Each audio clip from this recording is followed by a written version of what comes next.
Bij Hyundai hebben ze natuurlijk al een tamelijk omvangrijk SUV-gamma. Alles van de vrij gigantische Santa Fe tot de compacte Kona. Maar SUV'tjes, die kun je nooit genoeg hebben en dus komt er nog eentje bij. Deze nieuwe Bayon. Helemaal aan de onderkant van het gamma en dus een echte basic SUV en daarmee een concurrent voor Seat Arona, Volkswagen T-Cross, Skoda Kamiq, Opel Mokka, Opel Crossland, Toyota Yaris Cross, Honda Jazz Crossstar, Suzuki Vitara, Suzuki S-Cross, Dacia Duster, Dacia Sandero Stepway, Peugeot 2008, Renault Captur en natuurlijk de Hyundai Kona zelf.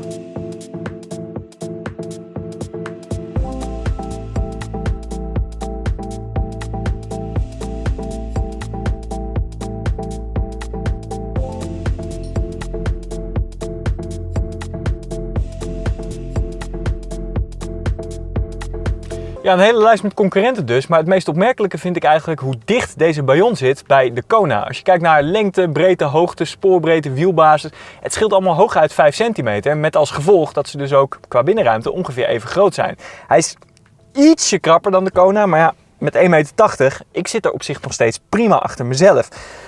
Voeten kunnen netjes onder de stoel vormen. Ik heb net aan voldoende hoofdruimte. En als je dan kijkt in de achterbak, hetzelfde verhaal. 321 liter, dat is 40 minder dan een Kona. Maar nog altijd voor een klein gezin is het heel prima te doen.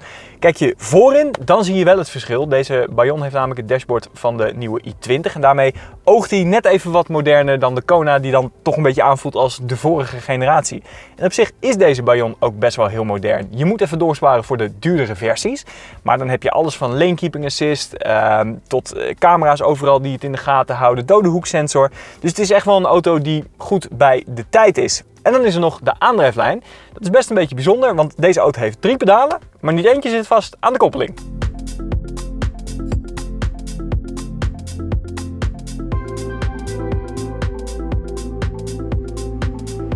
Ja, een beetje flauw natuurlijk, want het meest linkerpedaal is er wel degelijk voor de koppeling. Alleen je bedient hem er niet echt mee. En dat komt omdat deze Bayon is uitgerust met Hyundai's Intelligent Manual Transmission. Dus op het moment dat je op dat pedaal trapt, dan vertel je eigenlijk aan de computer: ik wil graag dat de koppeling bediend wordt. En dat gebeurt vervolgens met een elektromechanisch systeem. Het voordeel daarvan is, in combinatie met een 48 volt mild hybrid systeem, is 2 dingen. 48 volt mild hybrid betekent startmotor is met een riem aan de verbrandingsmotor verbonden. Kan meer start-stop-cycli uitvoeren, maar kan ook een heel klein beetje helpen bij het aandrijven.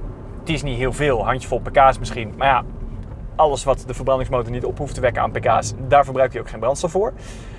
Dus dat is mooi. Maar het tweede is dat op het moment dat je gaat uitrollen, dan kan de auto zelfstandig de motor afkoppelen en uitzetten. En dan zeil je gewoon, zoals nu. De bak staat nog steeds in z'n 3, maar de motor valt helemaal dood. En dan rol je maximaal uit, terwijl de verbrandingsmotor toch geen druppel benzine verbruikt. En dat maakt hem dan weer net een paar procentjes efficiënter. Op zich, mooi systeem. Op het moment dat je dan weer gas geeft, dan moet het even aangekoppeld worden.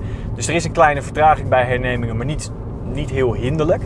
Dus dat is heel mooi. Wat wel een beetje jammer is, ten eerste, je moet de bak altijd in N zetten als je de motor wil starten. Alleen de koppeling intrappen is dus niet voldoende.